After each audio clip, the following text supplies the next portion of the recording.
Nakatakdang simula ng konstruksyon ng bagong opisina ng Department of Tourism o DOT Region 3 dito sa lungsod ng San Fernando, isang proyektong inaasahang magpapalakas sa tourism development at serbisyo publiko sa buong Central Luzon.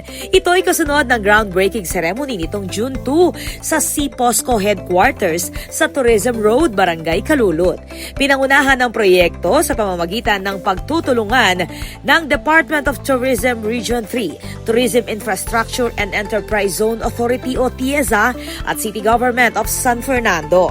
Ang City Government ang nag-donate ng lupa para sa naturang building habang ang TIEZA naman ang magpopondo nito.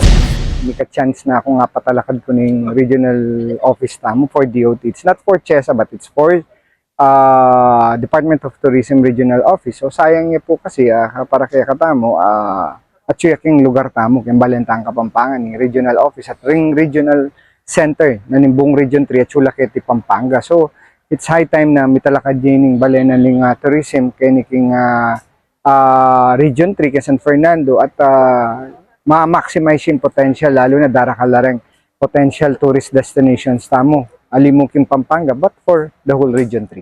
Gagawa naman sa proyekto ang Arise Construction and Development Corporation, katuwang ang Dungan Constructors and Trading Corporation. Kapag natapos, inaasahang mapapalakas ng bagong DOT Region 3 Office ang paghahatid ng serbisyo sa tourism stakeholders, susuportahan ang regional economic growth at higit pang maipapakita ang Central Luzon bilang pangunahing tourism destination sa bansa.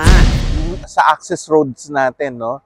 Kaya galing ka ng Tarlac, galing ka ng ibang parte ng Zambales, ng Olongapo, or probably galing ka ng Bataan, yung access road natin madaling-madali, no? So ibig sabihin, hindi na kailangan dumaan sa mga malalaking bayan na kung minsan, no, hindi natin maiwasan yung traffic. So ang atin lang is mas makakapagserbisyo tayo ng mas mabuti at hopefully mas mabilis, no? Ayon sa Arise Construction and Development Corporation, malaking karangalan para sa kanila ang maging bahagi ng proyekto na magsisilbing sentro ng tourism planning, promotion at stakeholder engagement sa rehiyon.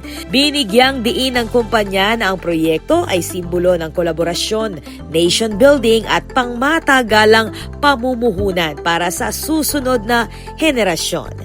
Ako po, Patricia Mamangon para King News Force Pampanga. Balitang tutuking Balen, Susuyo.